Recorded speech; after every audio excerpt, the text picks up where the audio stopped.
What's happening, my fellow geeks and geekettes? Welcome to a brand new episode of Cosplay Chris, and today I want to show you guys a brand new prop and also announce a new cosplay that is going to tie in with this piece you see right here. So yes, today's cosplay announcement is Tom Hardy's Bane from the 2012 film The Dark Knight Rises. So as you can see already, I've started to acquire some pieces of the costume, keeping in mind I am going to be going for some variations of the costume seen throughout the film and certain stages of Tom Hardy's costumes that he wears throughout the film. So let's just get right into it. This piece here comes courtesy from Kevin of Gauntlet Effects based in Canada.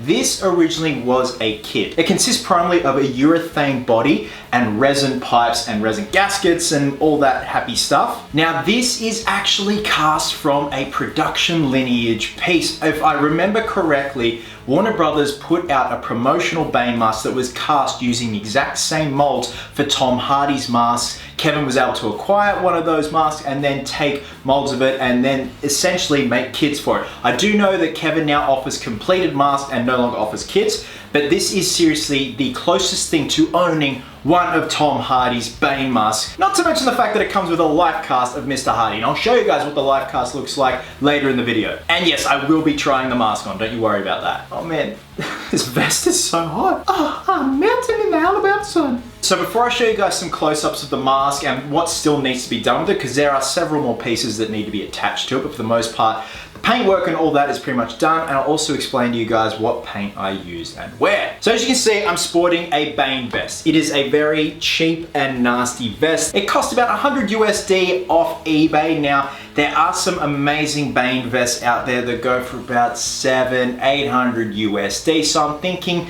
this will make a good custom collectible. If I've got this here, let's at least give it a crack to make it look 120% instead of, say, 30%. It feels so cheap and nasty, like I am so wet inside here right now, it's not funny. So Tom Hardy's Bane goes through several costume changes in the film. We obviously have the prologue look, which is his combat pants and boots that he sports throughout the whole film, but he has a black long sleeve muscle shirt on. We then have the main look with the vest, the combat pants, the combat boots. We also have the look with the courier vest from the stock market scene. We then have the classical look with the sheepskin coat. Now this is something I got from Target, or as we like to say, Target. So this is the closest I could find to the sloppy Joe that he sports at the end of the film when he fights Batman at City Hall. Just give you guys a look at the texture. It's pretty spot on. Probably needs some staining and maybe even dyeing just to darken it a bit, but for the most part it works really well. I went ahead and cut out the collar because his collar comes down as a loose V on Tom. So for the most part, it's probably gonna be this look and maybe even the prologue look, because that's pretty easy. Now this is a prototype. I have prototyped and patterned out his wrist guard that he has in the film. So it's pretty basic. You know, it obviously still needs the straps and whatnot. This is some spare pieces of leather I had laying around. There are 3 panels there with the thumb hole in it. Now to give you guys a close-up look of the mask itself, it is absolutely stunning. So I'm gonna lay over some photos from the prop store auction of when they auctioned off Tom's screen-used Dark Knight Rises costume, and it just shows all the beautiful details of his hero mask, or one of the hero masks. So the way it works, when Kevin sent this to me, it has magnets embedded in the back here, and it just separates like so.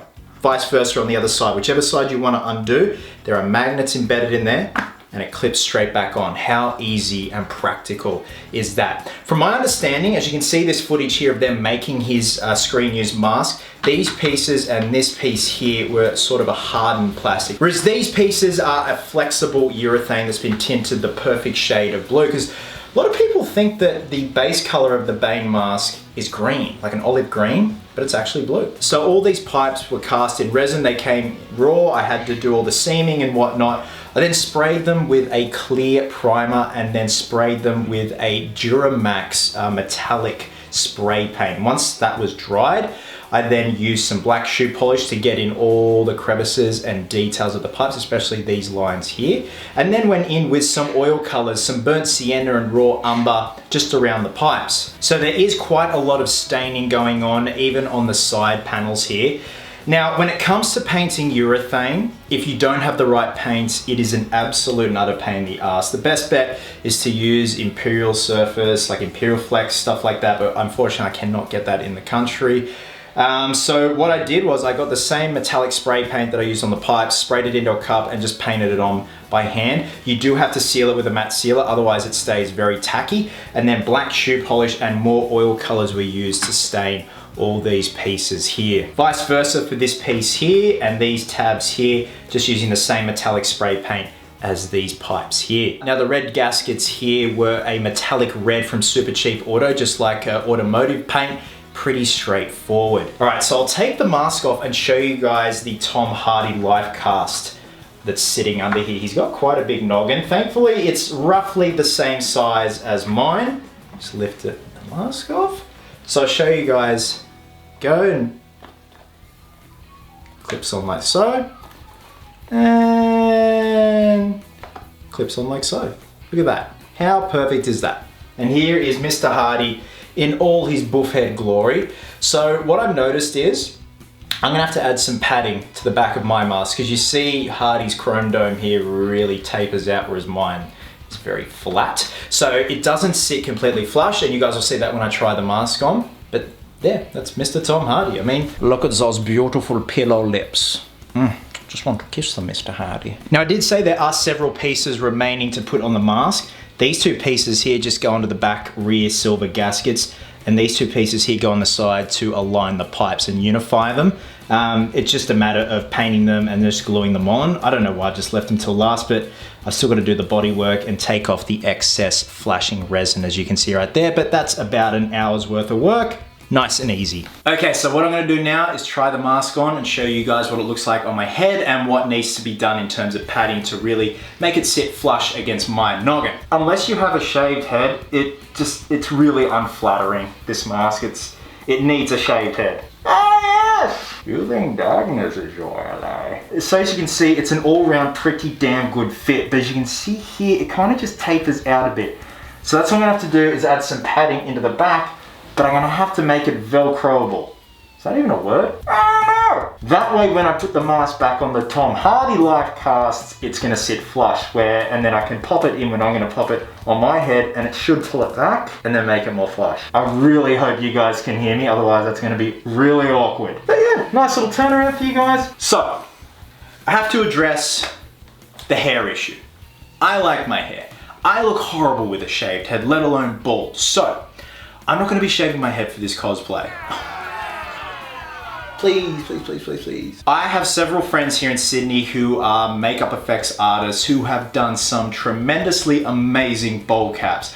One friend in particular, her name's Kian, she does amazing work. I've seen her do a bowl cap on herself. Now Kian has hair down to about here, and her bowl cap work, it literally looked like she had just shaved her head. So we have spoken about it, and Kian said it's gonna be even easier with me because I have less hair, especially on the sides here. But for the most part, I just don't have it in me to shave my head, guys. I'm sorry, I just can't do it. It's great for the cosplay, but then after that, I'm left with a bald head. It's just, no. All right, let's pop this back on Mr. Hardy's head. I seriously love this piece, guys. Like, obviously, I didn't get this just for the cosplay. I wanted this for a display piece because I've always just been fascinated by the Tom Hardy Bane mask. I think it's so badass, and I love the fact that they modeled it off a silverback gorilla. Now that is badass. So guys, that is pretty much it for now. I'm probably gonna have a separate video on customizing this vest. I've really just got to crunch the numbers and see if it's worthwhile, because honestly, I don't want to be spending 800 USD if we can do this bad boy up as a custom collectible and make it look like I paid 800 USD for it. Oh man, I'm so moist in here. So thanks very much for watching, guys, and thank you so much for your awesome feedback and kind words on Samurai Spawn. Still tinkering away on that. Just little bits here and there, no real rush, and when it's ready, it's ready. Guys, wherever you're on the world, have yourselves an absolute cracker of a day. I hope you're well, hope you're happy, be merry, be silly, and until next time, geeks, please always remember, cosplayers do it best.